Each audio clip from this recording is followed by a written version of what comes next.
avec Green Cool, c'est le revendeur de référence de la marque Daikin.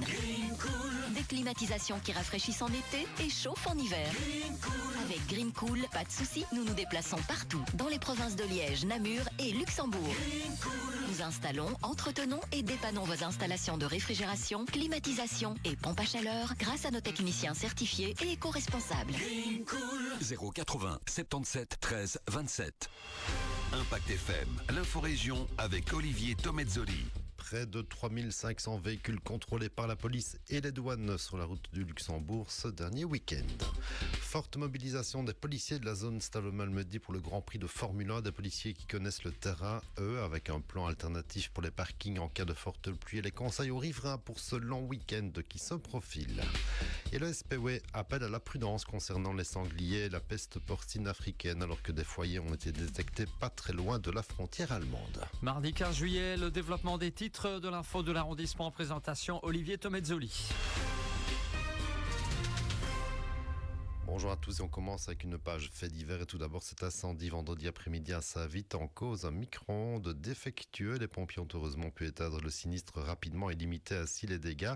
Il y a un cambriolage à signaler aussi ce dernier week-end à Butchenbach dans un immeuble résidentiel où les voleurs ont utilisé la technique habituelle, si on ose dire, en forçant une fenêtre pour pénétrer dans l'habitation. Ils ont ensuite fouillé toutes les pièces et dérobé plusieurs objets de valeur. Une enquête est évidemment ouverte et la police de la zone Eiffel lance un appel à tout témoin d'agissement suspect dans le quartier. Sur la route, vous l'avez peut-être vécu par vous-même, la police de la zone Eiffel et les services de douane ont organisé un vaste contrôle coordonné sur le National 62, la route du Luxembourg entre Neubrück et Grüflingen, à la sortie de Saint-Vite. Donc, pas moins de 22 hommes policiers douaniers présents sur place pour un contrôle alcool, stupéfiants et contrebande de tabac et d'alcool. Près de 3500 véhicules ont été contrôlés et plus de 600 conducteurs soumis à l'alcotest. 2 conducteurs roulaient sous influence de l'alcool. Un autre a été testé positif à la drogue au volant, rapporte les médias germanophones. On reparle de la police pour le grand événement de l'année au circuit de Spa-Francorchamps. C'est bien entendu le Grand Prix de Formule 1 qui se profile. Ce sera déjà dans 10 jours. Le Grand Prix, c'est le dimanche 27 juillet pour les distraits. On annonce une foule record, 113 000 spectateurs chaque jour du vendredi au dimanche avec un très gros dispositif policier aussi. 500 hommes déployés chaque jour avec en première ligne les policiers de la zone Stade-Malmedy sur leur terrain, même si la coordination est confiée à la police fédérale de Liège. Mais pour Jean-Noël Martel, chef de corps à la zone Stade-Malmedy, c'est la mobilité qui risque comme chaque année de poser problème vu la configuration du circuit et de ses accès, alors qu'un plan alternatif pour les parkings pourrait être appliqué en cas de forte pluie. L'énorme majorité de la zone, et je tiens d'ailleurs à remercier le personnel pour leur motivation, pour l'énorme majorité de la zone ne prend aucun congé de manière à être présent. Alors il est très important ce personnel de la zone parce qu'il a la connaissance des lieux, il a la connaissance des gens, il a la connaissance des nécessités et des vicissitudes. On travaille un petit peu différemment de l'année passée. L'année passée, on avait un plan A, un plan B, un plan C, chose qui devait se décider pour changer notre dispositif, généralement le mardi, en fonction des prévisions météo du week-end qui suivait. Ici, on va changer de paradigme et donc on va être un petit peu plus agile. C'est-à-dire qu'on s'est aperçu qu'à 3-4 jours près, c'est même très compliqué d'avoir une prévision météo fiable.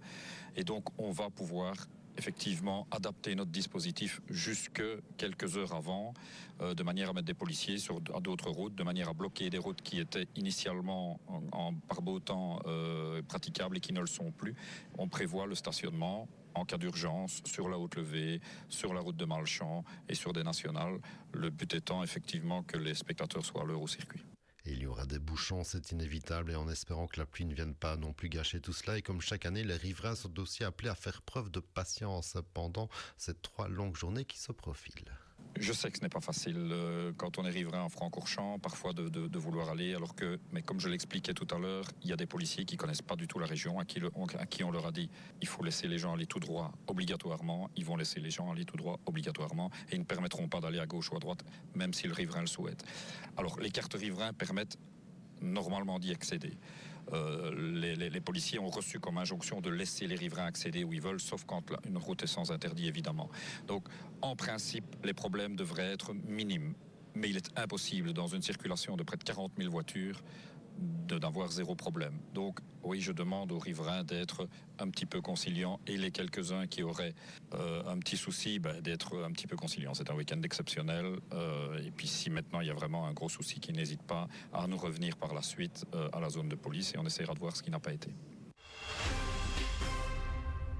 Des conseils de prudence lors de vos balades ou même sur la route en cas de collision avec un sanglier. Alors que la peste porcine africaine a quitté la Belgique, elle reste bien présente dans de nombreux pays limitrophes, notamment en Allemagne où en juin dernier un foyer a été détecté en Rhénanie du Nord-Westphalie, à une centaine de kilomètres de notre frontière. Le SPOE appelle donc à la prudence alors que face à la menace persistante de la peste porcine africaine, les chasseurs sont plus que jamais en première ligne dans la prévention et la détection précoce. Les citoyens peuvent néanmoins également jouer un rôle dans cette prévention de la maladie, renforcer la biosécurité, participer activement à la surveillance du terrain et ajuster la pression de la chasse. Telles sont les 3 mesures prioritaires à adopter, rappelle le SPOE. Les gestes simples pour les chasseurs et les citoyens sont avant tout de ne pas toucher une carcasse de sanglier mort, ne pas en ramener non plus de l'étranger, signaler directement au SPOE la découverte d'une bête morte dans la nature au bord de la route donc, et cela pour éviter de nouvelles contaminations qui pourraient être dramatiques pour des exploitations en Belgique. Toutes les infos pratiques se trouvent sur la page actualité du site www.wallonie.be. L'info continue sur notre page Facebook Impact